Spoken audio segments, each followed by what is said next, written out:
એ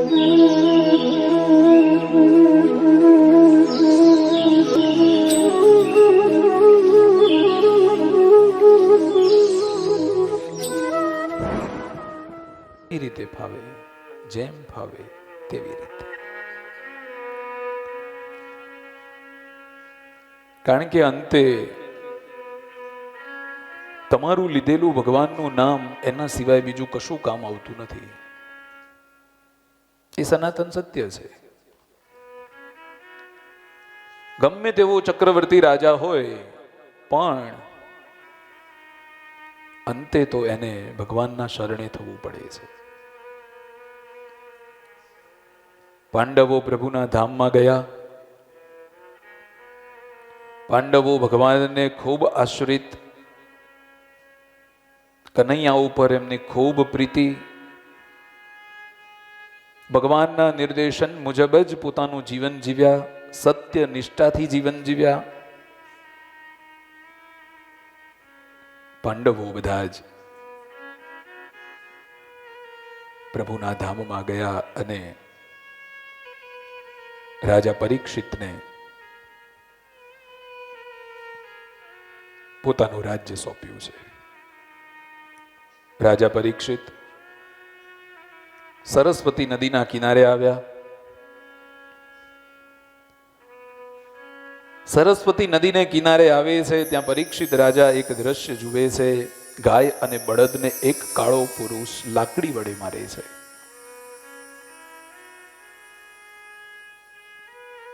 ધર્મ એ બળદ છે અને ગાય પૃથ્વીનું સ્વરૂપ છે. ગાયની આંખમાંથી આંસુ વહી રહ્યા હતા. ધર્મરૂપી બળદ છે એના દુઃખનું કારણ પૂછે છે અને ત્યારે ગાય કહે છે કે ભગવાન શ્રી કૃષ્ણએ જ્યારે આ પૃથ્વી ઉપર લીલા સંકેલી દીધી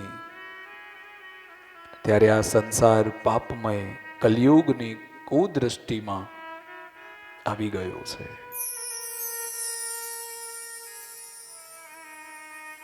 સંસાર આખો એ કલિયુગનો શિકાર બની ગયો છે.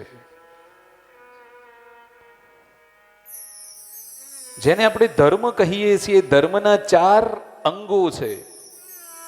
ધર્મ શેના ઉપર ટક્યો છે? તો ધર્મ સત્ય, તપ, પવિત્રતા અને દયા. આ 4 પગ પર ધર્મ ઊભો છે. સતયુગ જ્યારે હતો ત્યારે આ 4 જે અંગો છે ધર્મના એ સબળ હતા. ધર્મ જ્યારે 3 પગ ઉપર ટક્યો તે સમયે તે યુગનું નામ ત્રેતાક થયું.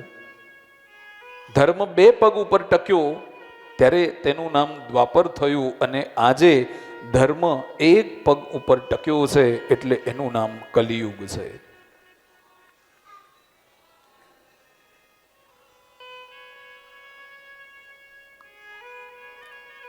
આ 4 અંગો જો આપણા જીવનની અંદર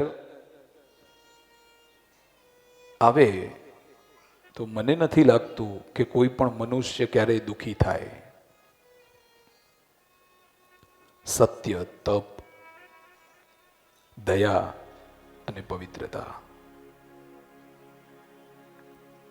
આપણાથી સત્ય પણ છૂટ્યું છે,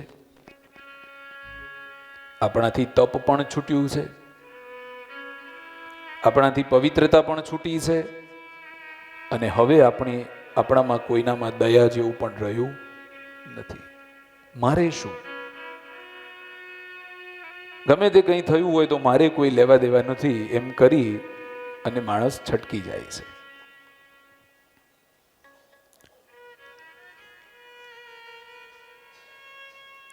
પરીક્ષિત રાજા રાજધર્મથી રાજ્ય કરવા લાગ્યા છે. અશ્વમેઘ યજ્ઞનો ઘોડો પણ છૂટો મૂક્યો છે અને એક પગ પર ઉભેલા બળદને પરીક્ષિત રાજા જુએ છે. એક કાળ પુરુષ એને મારી રહ્યો છે એ પણ જુએ છે. બળદ એક પગ પર ઊભો છે એટલે દુખી છે. અને પરીક્ષિત મહારાજ પૂછે છે કે આ તારા 3 પગ જે છે એ કોણે કાપ્યા? ધર્મરૂપી બળદ કહે છે કે રાજન, મને આ દુઃખ જેને આપ્યું છે એનો નિર્ણય હજી સુધી થઈ શક્યો નથી. કોઈ કહે છે કાળ દુઃખ આપે છે, કોઈ કહે છે કે મને કર્મ દુઃખ આપે છે, કોઈ કહે છે મને સ્વભાવ દુઃખ આપે છે. હવે તમે જ મારા દુઃખનો વિચાર કરો કે મારે એવું તે કયું દુઃખ હશે જેના કારણે મારા 3 પગ કપાયા છે. રાજા પરીક્ષિત સમજી ગયા કે આ એ કાળ પુરુષ છે જે બળદને દુઃખ આપે છે. અને જે યુગમાં ગાયને દુઃખ પડે, જે યુગમાં પશુઓને દુઃખ પડે, જે યુગમાં સાધુ અને બ્રાહ્મણોને દુઃખ પડે, એ કલિયુગ જ કહેવાય. જ્યાં પણ તમે સાધુ અને બ્રાહ્મણોનું અપમાન જુઓ, જ્યાં પણ તમે સાધુ અને બ્રાહ્મણોને હેરાન થતા જુઓ, તો સમજી લેવું કે એના ઘરમાં કલિયુગનો વાસ નક્કી છે. જ્યાં તમે ગાયને દુઃખી થતી જુઓ, જ્યાં તમે ગાયને મારતા જુઓ અને જ્યાં ગાયની પરિસ્થિતિ તમે જુઓ, ત્યાં સમજવું કે ત્યાં નક્કી કલીનો વાસ છે.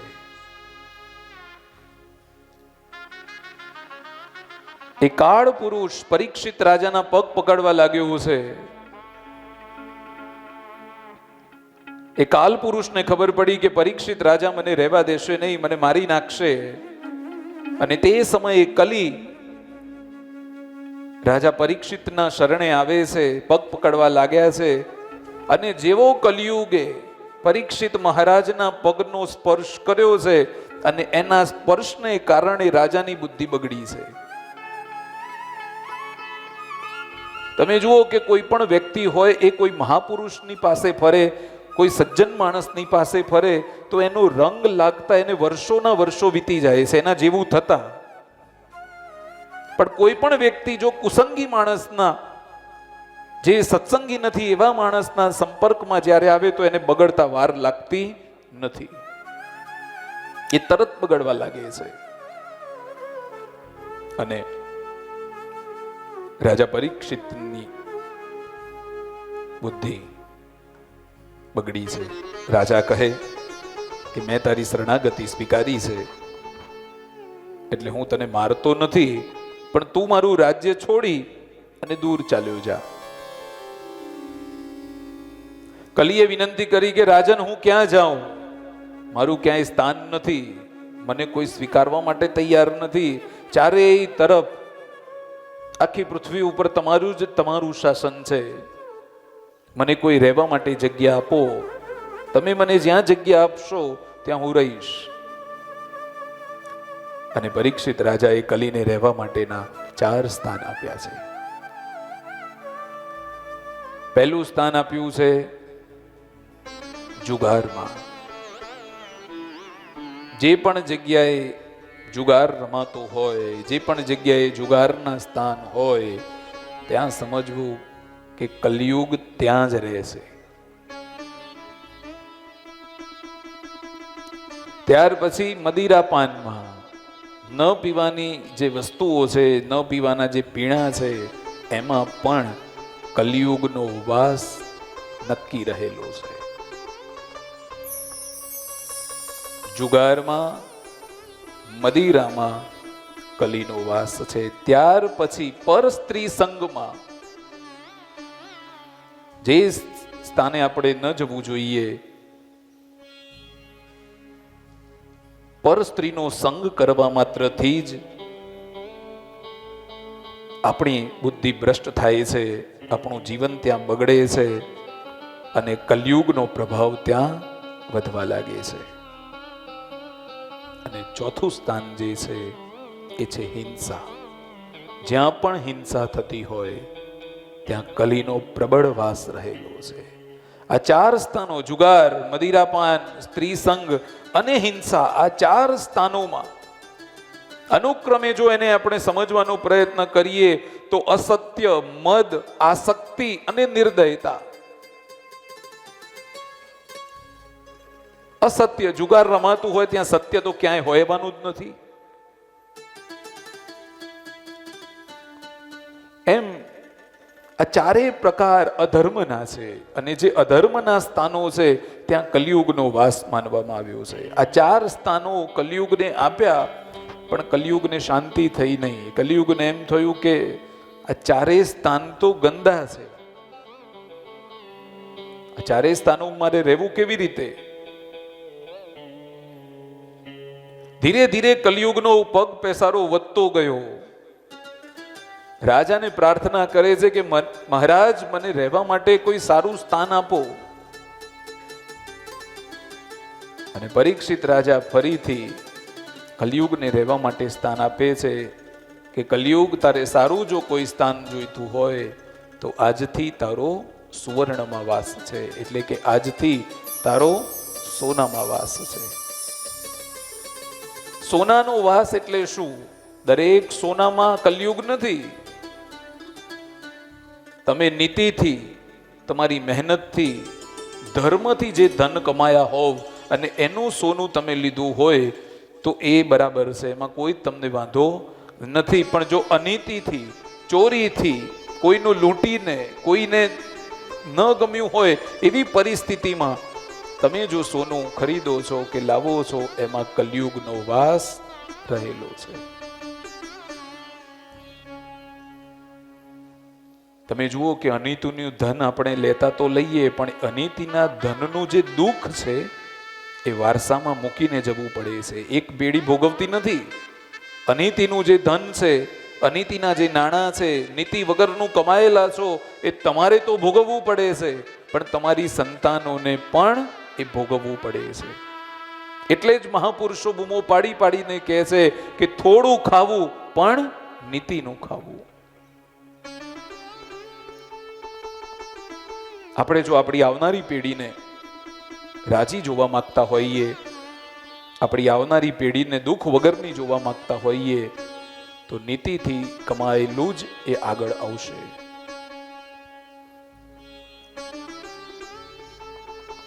બળદના જે ત્રણેક પગ કપાયા હતા એ રાજાને પાછા જોડી આપ્યા. કલિયુગ વિચારતો હતો કે આ પરીક્ષિત રાજાના રાજ્યમાં પ્રવેશ કેવી રીતે કરવો. કોઈ એવી તક મળી જાય કે આ રાજાના મહેલમાં હું પ્રવેશ કરી જઉં. કલિયુગ એની શોધમાં હતો. એક દિવસ બન્યું પણ એવું કે જિજ્ઞાસાવશ પરીક્ષિત રાજાને એમ થયું કે પાંડવો મારા દાદા હતા, મોટા મોટા મહેલો અને મોટી મોટી વસ્તુઓ એમણે કરી, મોટા મોટા યુદ્ધ રમ્યા. મારા દાદાએ પટારામાં શું રાખ્યું છે, લાવ એક વખત હું જોઉં તો ખરા. એ જોવા માટે પેટી ખોલી છે અને ત્યાં સુવર્ણનો એક મુગટ જોયો. સમજ્યા વિચાર્યા વગર એ મુગટ પરીક્ષિત રાજા પોતાના માથે મૂકે છે અને મુગટ જરાસંઘનો હતો. જરાસંઘના પુત્ર સહદેવે મુગટ પાછો લેવા માટેની માંગણી કરેલી. મુગટ ન લેવા ધર્મરાજાએ ભીમને સલાહ આપેલી. ધર્મરાજાએ ભીમને કહેલું કે આ મુગટ આપણા કોઈ કામનો નથી, તું લાવીશ નહીં. પણ ભીમ સહદેવને રડાવી અને એ મુગટ લઈ આવેલો. કોઈને રડાવીને મુગટ લાવેલો એટલે એ અનીતિનું ધન થયું, અધર્મનો એ મુગટ થયો. અને અધર્મમાં સોનાનો, એ અધર્મનું સોનું હતું, સોનાનો એ મુગટ હતો. અને અધર્મમાં, અધર્મથી લાવેલા એ સોનામાં કલીનો વાસ છે. જેવું રાજા એ મુગટ પહેરે છે અને કલિયુગ પરીક્ષિત રાજાની અંદર પ્રવેશ કરી લે છે. પરીક્ષિત રાજાની બુદ્ધિમાં કલીએ પ્રવેશ કર્યો અને મુગટ પહેરી અને પરીક્ષિત રાજા શિકાર કરવા માટે ગયા છે. ભાગવતજીમાં કહેલું છે કે પરીક્ષિત રાજા ક્યારેય શિકાર કરવા ગયા નથી. એ જીવ હત્યા એમણે ક્યારેય કરી નથી, પણ જેવો બુદ્ધિ બગડી છે એટલે પોતે શિકાર કરવા માટે નીકળ્યા છે. અનેક જીવોની હિંસા કરી છે. મધ્યાહનનો સમય થયો, રાજાને ભૂખ અને તરસ લાગી. એક ઋષિના આશ્રમમાં પ્રવેશ કર્યો. ઋષિ સમાધિમાં હતા અને કોઈ જપ તપ કરતું હોય, કોઈ પૂજા પાઠ કરતું હોય, કોઈ ધર્મ ધ્યાનમાં બેઠું હોય તો આપણે એને હેરાન પરેશાન કરવા જોઈએ નહીં.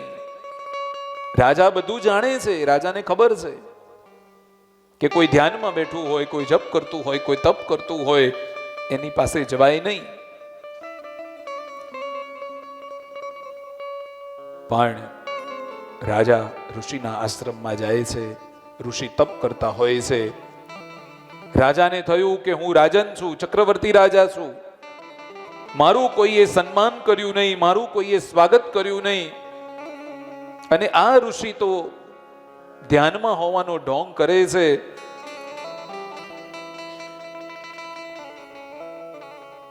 પરીક્ષિત રાજાને શમીક ઋષિની પરીક્ષા કરવાની ઈચ્છા થઈ અને એક સર્પને બાણ મારી. એ જે મરેલો સર્પ હતો એ ધનુષથી ઉઠાવી અને શમીક ઋષિના ગળામાં પરીક્ષિત રાજા પહેરાવે છે. જે રાજા રોજ બ્રાહ્મણોની પૂજા કરે, જે રાજા નિત્ય બ્રાહ્મણોને વંદન કરે, જે રાજા રોજ બ્રાહ્મણોને પુષ્પની માળા પહેરાવે, એણે આજે મરેલો સાપ ગળામાં માળા તરીકે પહેરાવ્યો છે. રોજ બ્રાહ્મણોની પૂજા કરનાર રાજા આજે બ્રાહ્મણનું અપમાન કરે છે. અને આપણા જીવનમાં ક્યારે વિપત્તિ આવે, આપણા જીવનમાં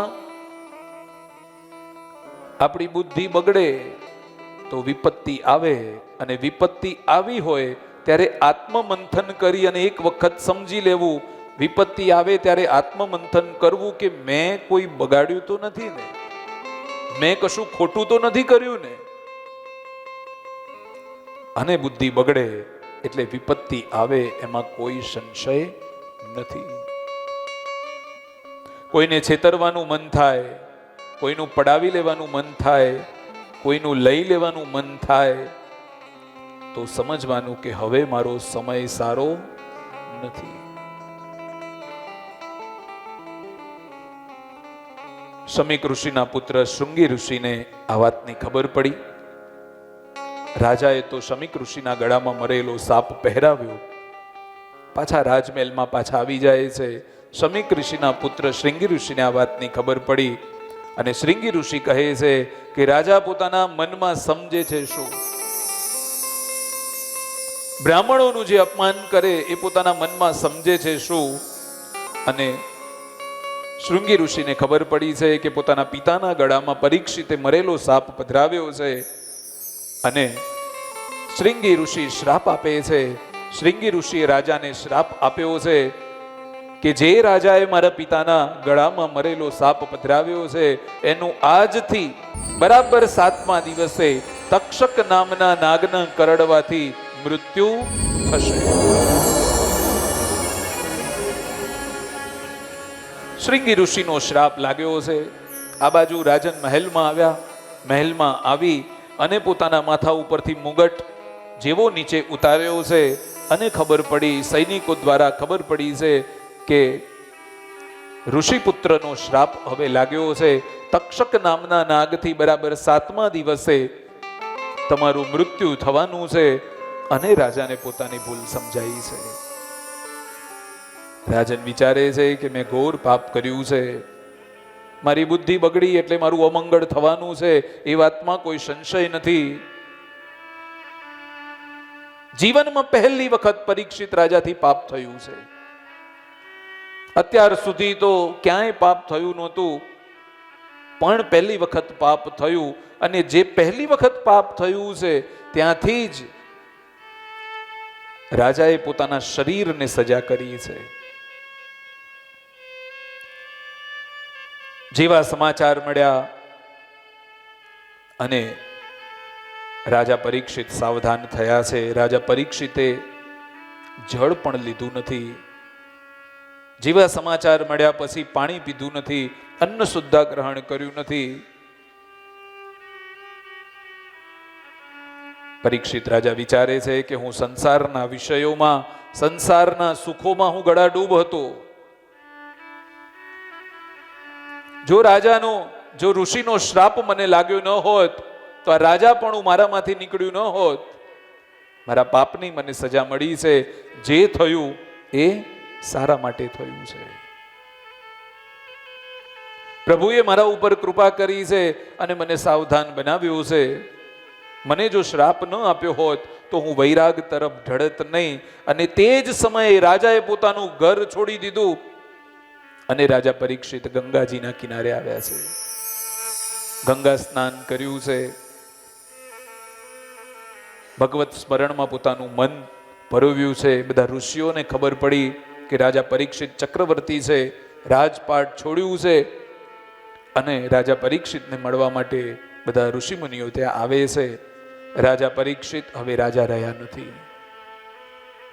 મનમાં એક ચિંતા છે કે 7મા દિવસે મારું મૃત્યુ થશે. ભોગ વિલાસનો હવે અંત આવી ગયો છે. રાજાએ સૌ ઋષિમુનિઓનું સ્વાગત કર્યું છે, પૂજન કર્યું છે, પોતે કરેલા પાપના વૃત્તાંત સંભળાવ્યા છે કે પોતે કેવી રીતે પાપ કર્યું છે.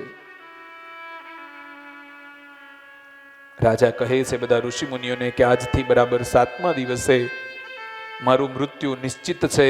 મને મુક્તિ મળે એવો કોઈ ઉપાય બતાવો. દિવસો હવે ઓછા છે, આમને આમ બધા દિવસો પૂરા થઈ જશે. મને કોઈ એવો ઉપાય બતાવો કે હું પરમાત્માના ચરણોમાં લીન રહી શકું. મને કોઈ એવો ઉપાય બતાવો કે ભગવાનનું હું સતત અને સતત સ્મરણ કર્યા કરું. મને મુક્તિની એવી કોઈ કથા કહો કે જેના શ્રવણ કરવા માત્રથી જ મને મુક્તિ મળે. પણ રાજા પરીક્ષિતને કોઈ ઉપદેશ દેવા માટે તૈયાર નથી. રાજા પરીક્ષિત ભગવાન શ્રી કૃષ્ણના શરણે જાય છે. કહે છે કે હે કેશવ, હું પાંડવોના વંશનો છું. આજ દિન સુધી મેં કોઈ સત્કર્મો કર્યા નથી, કોઈ સારા કર્મો કર્યા નથી. હું અધમ છું. મને કોઈ ઉપદેશ દેવા માટે પણ તૈયાર નથી. મારું 7મા દિવસે મૃત્યુ થશે. પરીક્ષિત રાજા કહે છે કે હે પ્રભુ, તમે ગર્ભમાં સુદર્શનથી મારું રક્ષણ કર્યું છે. પ્રભુ, તમે ગર્ભની અંદર મારી માતાના ગર્ભમાં આવી અને તમે સુદર્શનથી મારું રક્ષણ કર્યું છે, મારું જીવન સુધાર્યું છે. પણ હે પ્રભુ, મારું જીવન તો તમે સુધાર્યું, પણ હવે મારું મરણ પણ તમે સુધારો. હું પાપી છું, હું અધર્મી છું, પણ હે પ્રભુ, હું તમારો છું. ભગવાન શ્રી કૃષ્ણ સદાય માટે પાંડવોને પડખે રહ્યા છે. અને પરીક્ષિત રાજા જેવો સૌભાગ્યશાળી માણસ બીજો કયો હોય કે જન્મ લેતા પહેલા પણ પ્રભુના દર્શન થાય અને અંતિમ સમયે જ્યારે હોય ત્યારે પણ પ્રભુના દર્શન થાય. પરમાત્માએ સુખદેવજીને પ્રેરણા કરી અને સુખદેવજીને પ્રેરણા થઈ. સુખદેવજી ગંગાજીના ઘાટે આવે છે અને પરીક્ષિત રાજાનું મૃત્યુ સુધારવા માટે, પરીક્ષિત રાજાનું મૃત્યુ મંગલ કરવા માટે સુખદેવજી પધાર્યા છે.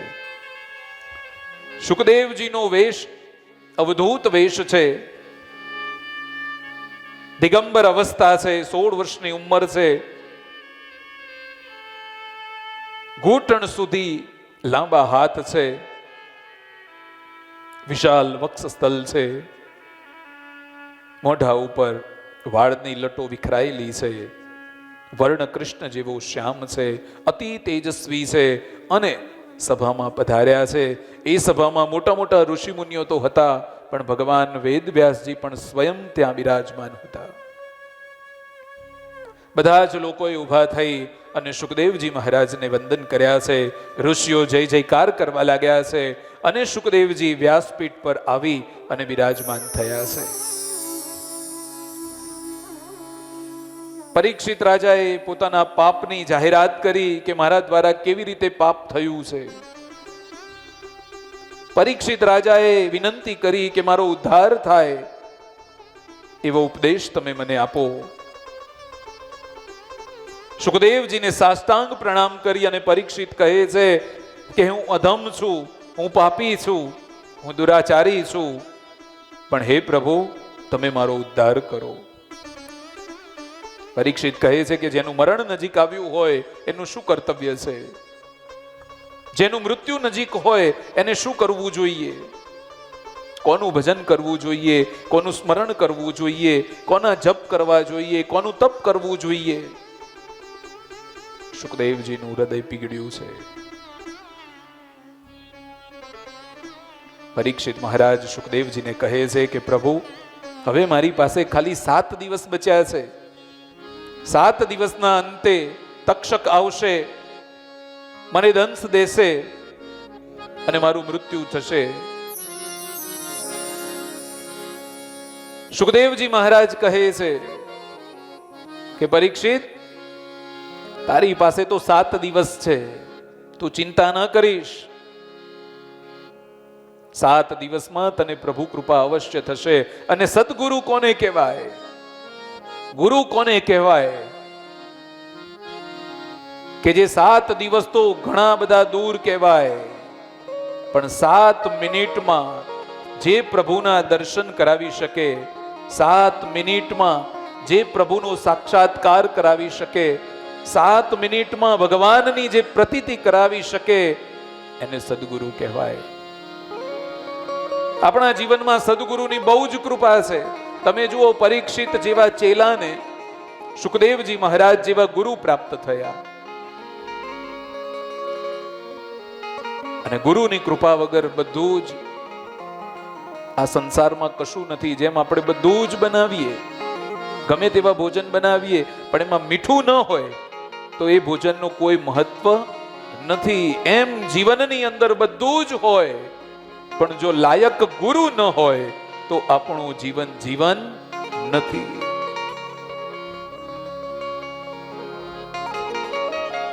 ભગવાનના દર્શન તમે અચૂક કરો, ભગવાનની મંદિરમાં તમે અચૂક જાઓ, પણ ગુરુના સાનિધ્યમાં તમે ન જાઓ ત્યાં સુધી ભગવાનના દર્શન તમને થતા નથી.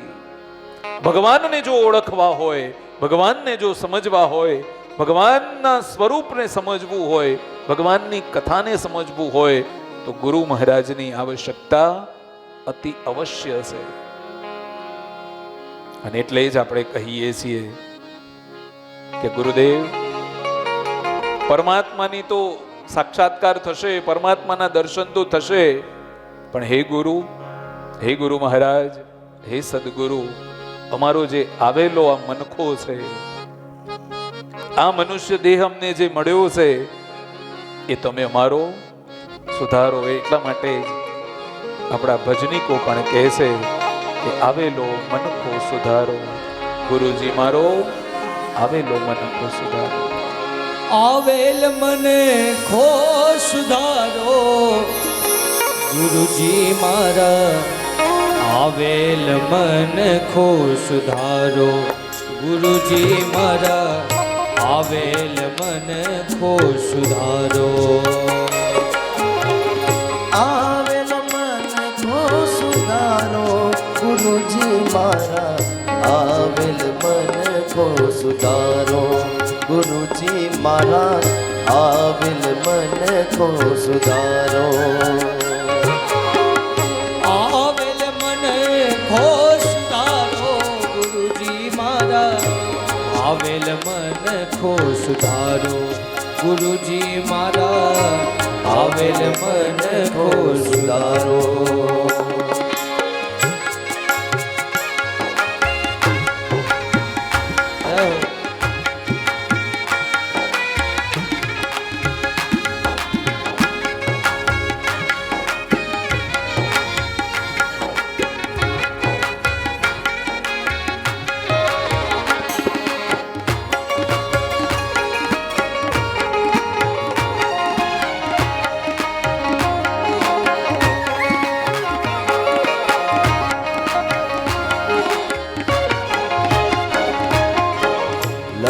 ચોરાશી માં બહુ રે ભટક્યા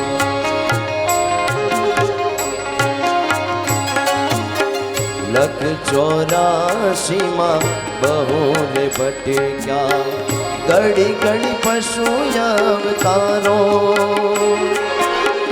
રામ મળવાનો ગુરુ માર્ગ બતાવો રામ મળવાનો ગુરુ માર્ગ બતાવો મટી જાય ઘોર ગુરુજી મારા આવેલ મન કો સુધારો ગુરુજી મારા આવેલ મન કો સુધારો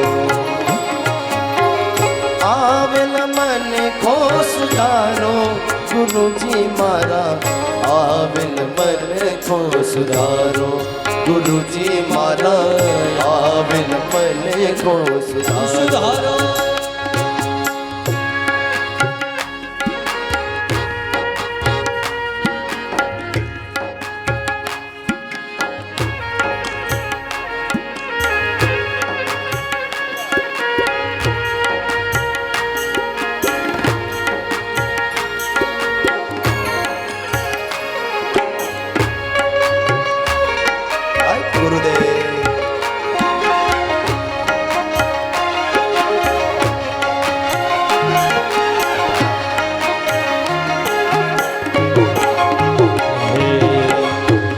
વારંવાર ગુરુ અરજી સાંભળો હે ગુરુદેવ વારંવાર ગુરુ અરજી સાંભળો સાંભળ્યા વેદ પુરાણો ગુરુજી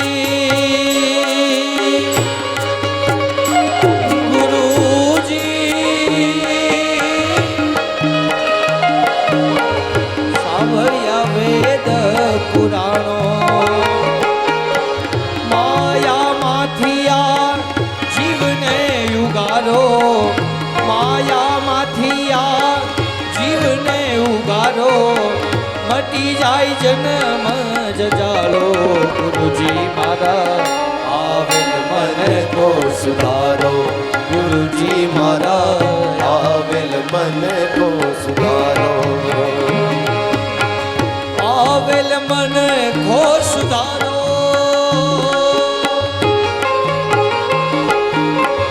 આવેલ મન ખો સુધારો ગુરુજી મારા આવેલ મન ખો સુધારો ગુરુજી મારા આવેલ મન કો સુધારો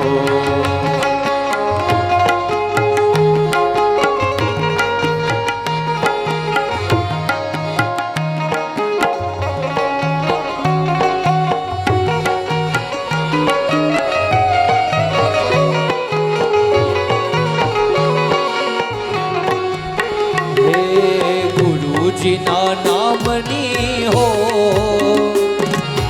માળા છે ડોકમાં ગુરુજીના નામની હો માળા છે ડોકમાં હે નારાયણ નામની હો માળા છે ડોકમાં નારાયણ નામની હો માળા છે ડોકમાં ગુરુજીના નામની હો માળા છે ડોકમાં ગુરુજીના નામની હો માળા છે ડોકમાં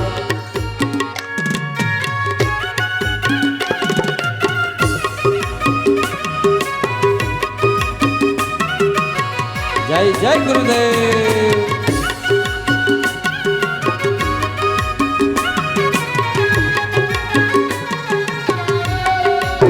જય ગુરુદેવ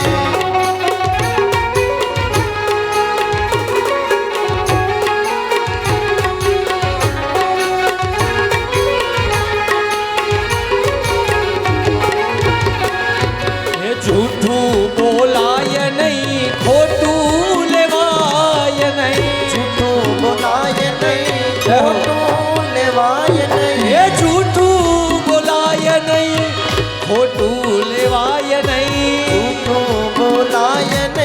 ખોટું લેવાય હે નહીં અવળું ચલાય નહીં હો મારા એ છડોકમાં અવળું ચલાય નહીં હો માળા છે હે ડોકમાં ગુરુજીના નામની હો મારા છડોકમાં સદગુરુના નામની હો માળા છે ડોકમાં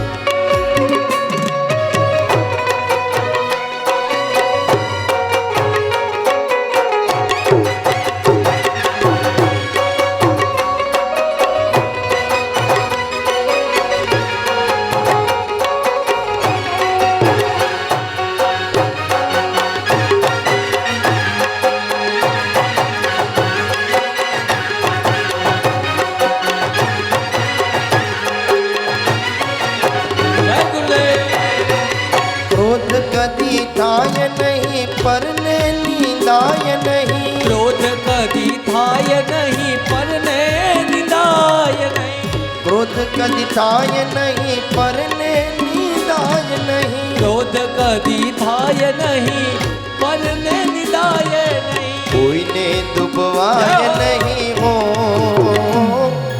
માળા છે ડોકમાં કોઈને ડૂબવાય નહીં હો મારા શ્લોકમાં ગુરુજીના નામની હો માળા છે ડોકમાં હે ગુરુજીના ચરણમાં મારે કાયમ છે દિવાળી ગુરુજીના ચરણમાં મારે કાયમ છે દિવાળી કદીએ ન ભાળી સંતો પ્રેમ નિકોલે કદીએ ન ભાળી સંતો પ્રેમ નિકોલે જય ગુરુદેવ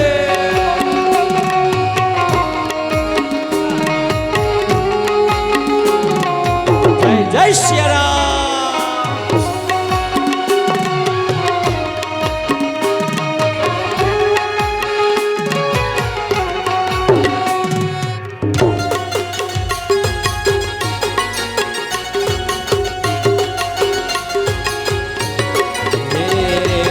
પરને પીડાય નહીં હું પદ ધરાય નહીં પરને પીડાય નહીં હું પદ ધરાય નહીં પરને પીડાય નહીં હું પદ ધરાય નહીં પરને પીડાય નહીં હું પદ ધરાય નહીં પાપને પોસાય નહીં હો મારા જ એ દુઃખમાં પાપને પોસાય નહીં હો માળા છે ડોકમાં ગુરુજીના નામની હો મારા જ એ દુઃખમાં ગુરુજીના નામની હો માળા છે હે ડોકમાં ગુરુદેવ તુમારી જય જય હો ગુરુદેવ તમારી જય જય હો બાવલિયા તુમારી જય જય હો બાવલિયા તમારી જય જય હે ગિરનારી તમારી જય જય હો તારી તમારી જય જય હો હે બાવલિયા તમારી જય જય હો બાવલિયા તમારી જય જય હો બાપા રામ સીતારામ સીતારામ જય સીતારામ બાપા રામ સીતારામ સીતારામ જય સીતારામ હે હરે રામ ગુરુ રામ બાપા રામ જય સીતારામ હરે રામ ગુરુ રામ બાપા રામ સીતારામ હરે રામ ગુરુ રામ બાપા રામ જય સીતારામ હરે રામ ગુરુ રામ બાપા રામ સીતારામ બાપા રામ સીતારામ સીતારામ જય સીતારામ બાપા રામ સીતારામ સીતારામ જય સીતારામ બાપા રામ સીતારામ સીતારામ જય સીતારામ બાપા રામ સીતારામ સીતારામ સીતારામ બાપા રામ સીતારામ સીતારામ જય સીતારામ બાપા રામ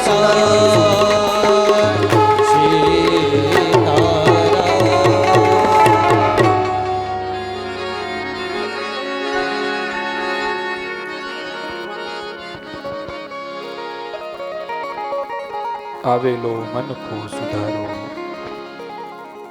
ગુરુજી મારો આવેલો મનખો સુધારો. ગમે તેવા આપણે હોઈએ, ગમે તેવા આપણા કર્મો હોય,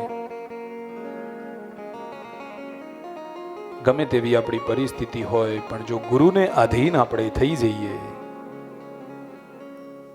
તો કાળ પણ આપણું કશું બગાડી શકતો નથી.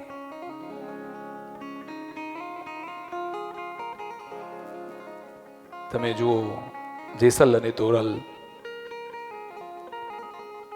જેસલ જાડેજો બહારવટીયો કેટલા એને પાપ કર્યા, પણ અંતે પાપનો એકરાર કરે છે એટલે પ્રભુ કૃપા થાય છે.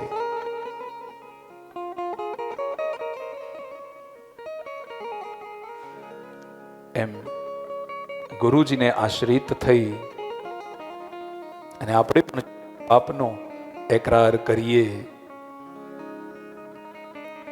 તો પ્રભુની સમીપ આપણે પણ જઈ શકીએ છીએ. એમ ગુરુજી સદગુરુ આપણા જીવનમાં અજવાળું પાથરે છે. જેણે ગુરુ કર્યા છે એ શ્રેષ્ઠ. મેં અગાઉની વાતમાં પણ કહ્યું હતું કે ગુરુ કરવા જોઈએ, સદગુરુ કરવા જોઈએ. પણ જો કદાચ ગુરુ નથી કર્યા તો કૃષ્ણમ વંદે જગતગુરુ. ભગવાન શ્રી કૃષ્ણ આખા એ જગતના ગુરુ છે.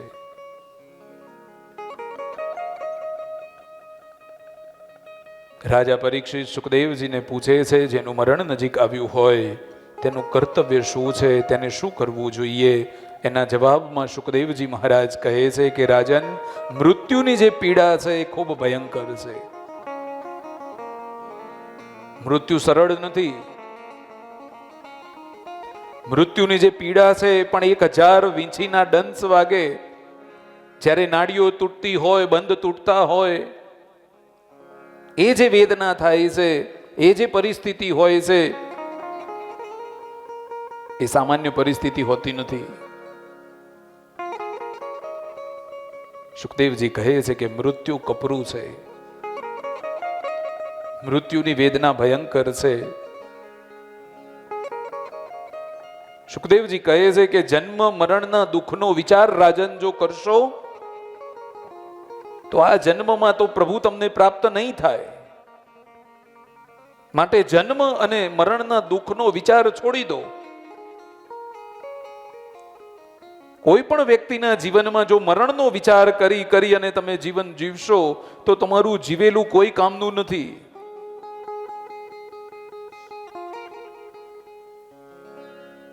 કારણ કે જેમ જીવન પણ ખુમારીથી જીવતા હોઈએ એમ મૃત્યુ પણ ખુમારી વાળું હોવું જોઈએ. આમ ઢીલું પોચું નહીં. તમારી ભક્તિની, તમારી કરેલી જેટલી પણ ભક્તિ છે એની તાકાત એટલી હોવી જોઈએ કે જ્યારે અંતિમ સમય આવે ત્યારે પ્રભુને એમ થાય કે આને લેવા તો મારે જ જવું છે.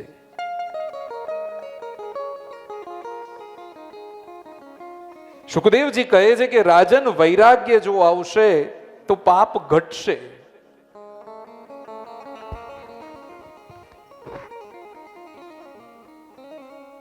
તમારી જોડે જેટલી ક્ષણ છે બધી જ ક્ષણનો તમે ઉપયોગ કરો. મૃત્યુના ભયને તમે ત્યાગી દો. મનમાં એવું ન લાવશો કે 7 દિવસમાં મારું મૃત્યુ છે. પણ જેટલી ક્ષણ છે, જેટલી મિનિટો છે, જેટલા કલાક છે એનો સદુપયોગ કરો.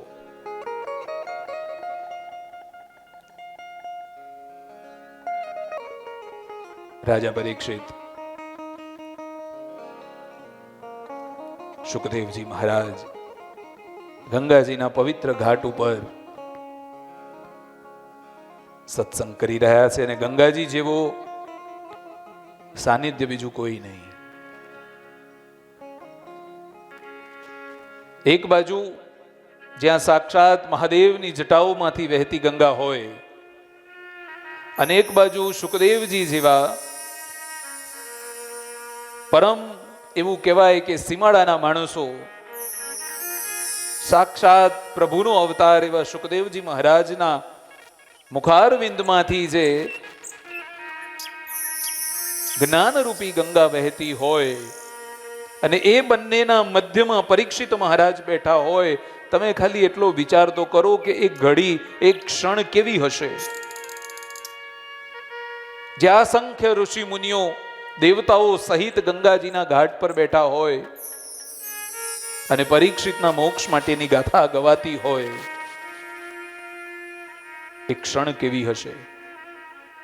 ને એટલે જ ત્યારથી ગંગાજીના ઘાટ પર કોઈ પણ પિતૃઓના મોક્ષાર્થે જો કથાનું શ્રવણ કરવામાં આવે છે તો પિતૃઓની તૃપ્તિ તો પણ થઈ જાય છે, પિતૃઓની મુક્તિ પણ થઈ જાય છે.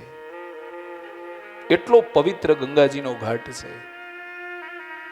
ગંગાજીનો અનુભવ જેને જેને કર્યો હશે એને ખબર પડે કે ગંગાજી શું છે. એવું દિવ્ય સાનિધ્ય માં ગંગાનું છે.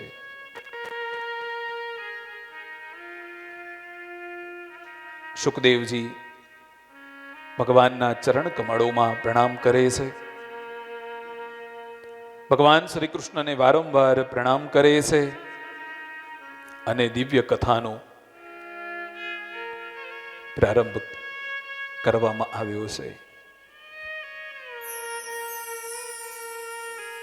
5 જ્ઞાનેન્દ્રિયો, 5 કર્મેન્દ્રિયો, 5 પ્રાણ જે બતાવવામાં આવ્યા છે તે 5 પ્રાણ અને 1 મન, એમ કરીને 16 કળાથી જે યુક્ત છે,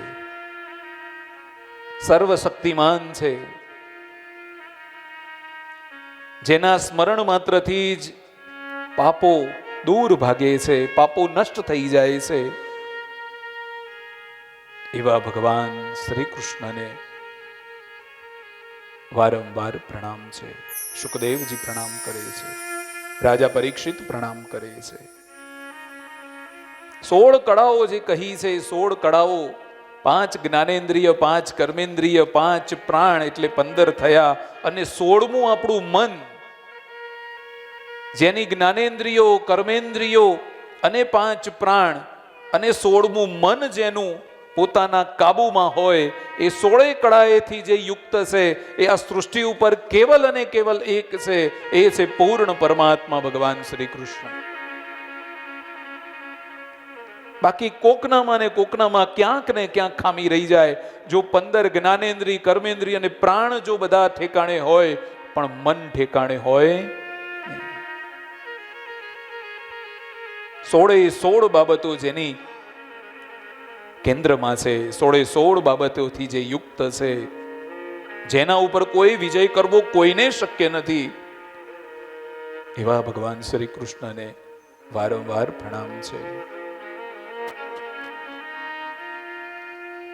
બ્રહ્માજીનું સર્જન પણ ભગવાન નારાયણે કર્યું છે. બ્રહ્માજી આખી સૃષ્ટિની રચના કરી, પણ બ્રહ્માજીની રચના ભગવાન નારાયણ સ્વયં કરી છે.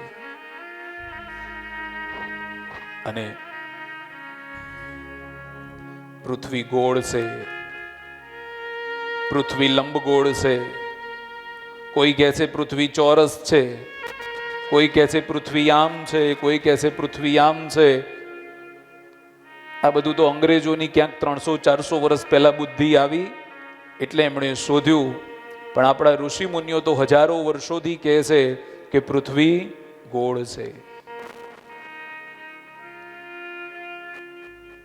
અંગ્રેજોએ બીજું બધું કર્યું ને, પણ ખાલી આપણા ગ્રંથો જે છે ને એક વખત ખાલી આવીને વાંચી લેવા જોઈતા હતા. આપણા જે વિદ્વાન ગુરુજીઓ છે એ લોકોના સાનિધ્યમાં આવી અને એકવાર પૂછી લેવું જોઈતું હતું.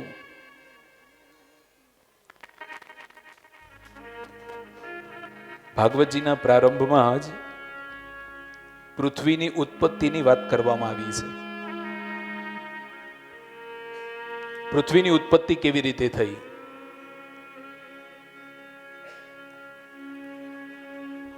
ત્યાર પછી એનું સર્જન કેવી રીતે થયું, એનો લય કેવી રીતે થયો, રજોગુણ, સત્વગુણ, તમોગુણ જે ઉત્પન્ન થયા એ કેવી રીતે થયા, પંચ મહાભૂતના કારણ રૂપ જે બન્યા એ કેવી રીતે બન્યા, એનો વિકાર કેવી રીતે થયો, આકાશ, પાતાળ, જળ, પૃથ્વી, આ બધું કેવી રીતે બન્યું.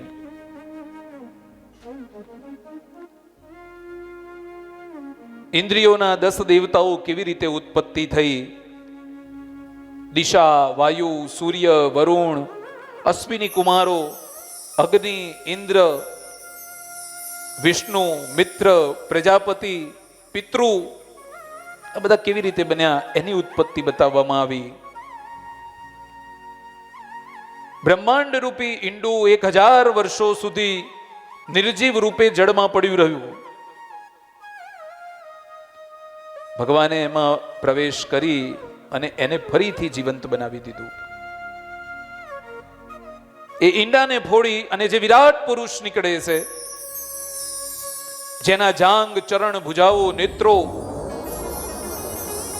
મુખ અને માથાની સંખ્યા હજારો છે, એ વિરાટ પુરુષના દર્શન તમે ક્યાંક કર્યા હશે. દરેક અંગોમાં એ વિરાટ પુરુષના જેટલા અંગો છે એ અંગોમાં સ્વર્ગની કલ્પના કરવામાં આવી છે.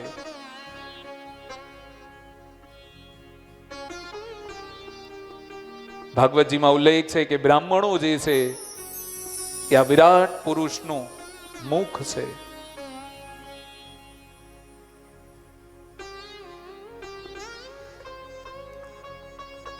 પગથી માંડી અને કમર સુધીનો જે 7 પાતાળ, પૃથ્વી લોક જે બતાવવામાં આવ્યો છે એની કલ્પના કરવામાં આવી છે.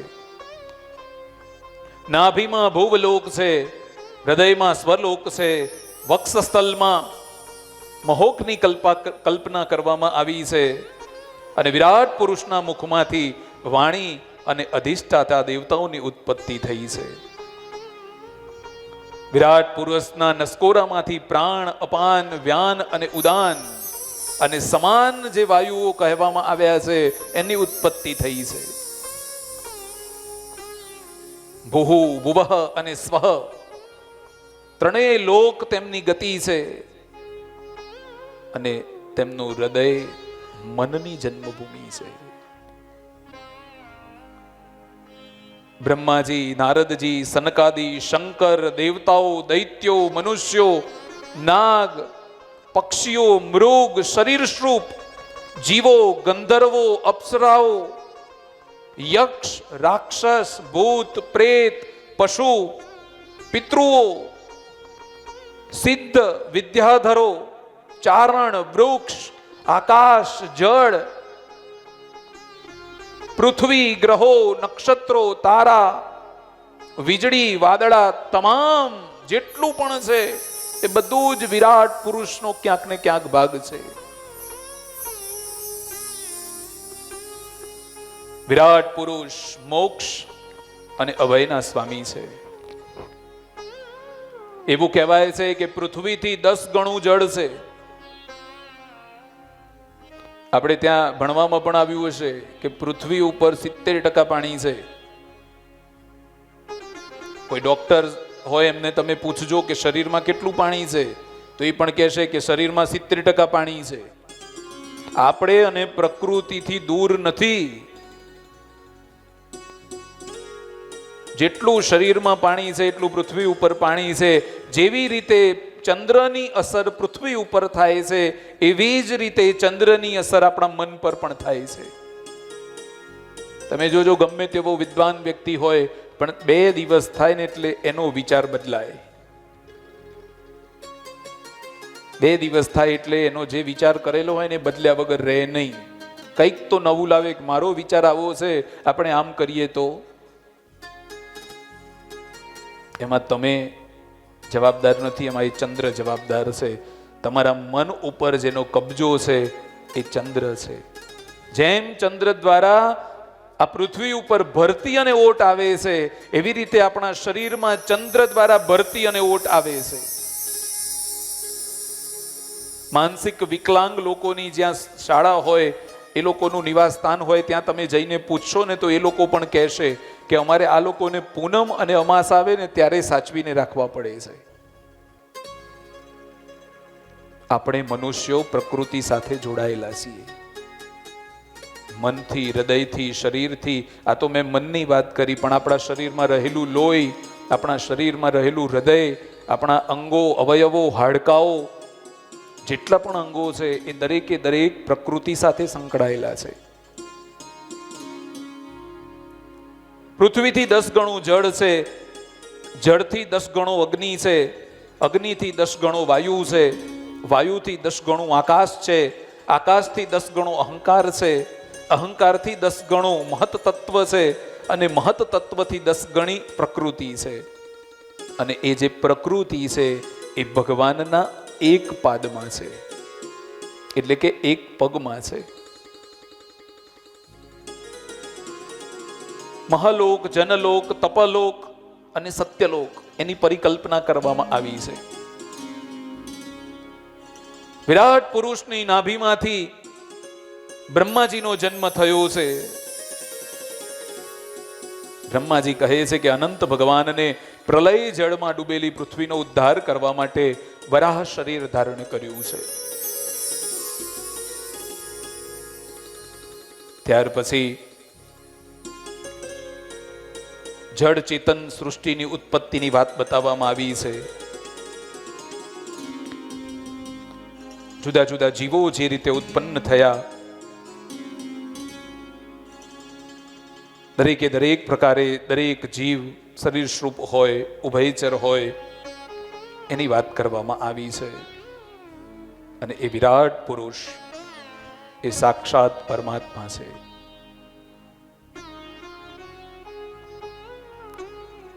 ત્યાર પછી સુખદેવજી મહારાજ પરીક્ષિતને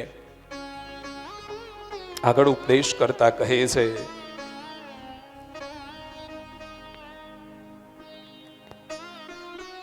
દરેકે દરેક કથા સુખદેવજી જ્યારે પરીક્ષિત મહારાજને કહે છે એના પાછળના બહુ બધા ઉદ્દેશ્યો રહેલા હોય છે. દરેકે દરેક સ્કંદમાં, દરેકે દરેક અધ્યાયમાં જે કથા કહેવામાં આવી છે પરીક્ષિત રાજાને એ મુખ્ય ઉદ્દેશ્ય સાથે કહેવામાં આવી છે.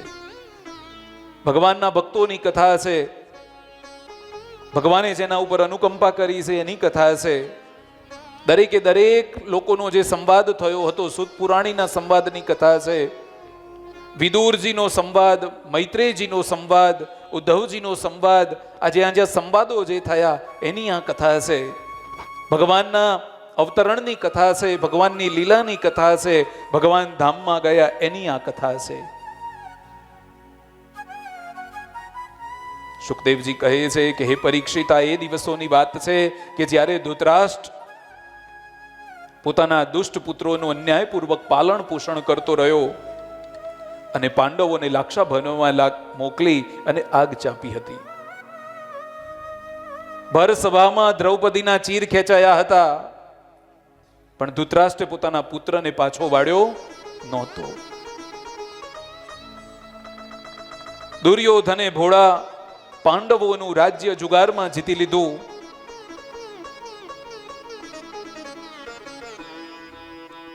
અંતે પાંડવોએ 5 ગામ માગ્યા, પણ દુર્યોધને કહ્યું કે 5 ગામ તો બહુ દૂરની વાત છે, 5 ઇંચ જગ્યા પણ પાંડવોને આપવાની નથી.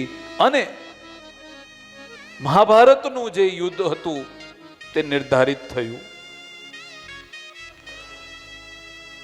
ભગવાન શ્રી કૃષ્ણને એમ કે આ યુદ્ધ રોકાય, અને આ યુદ્ધ રોકવા માટે ભગવાન વિષ્ટિ લઈને ગયા, મધ્યસ્થી બનીને ગયા. હસ્તિનાપુરનો એ દરબાર હતો, ભગવાન દૂત બનીને આવે છે. ભગવાન શ્રી કૃષ્ણ દુર્યોધનને સમજાવે છે કે આ યુદ્ધ ન કરવામાં કલ્યાણ છે, પણ ભગવાનના પ્રસ્તાવને દુર્યોધને ઠુકરાવી દીધો છે. દુર્યોધન કહે છે કે તસુ ભાર જગ્યા પણ હું પાંડવોને આપીશ નહીં. મધ્યાહનનો સમય હતો.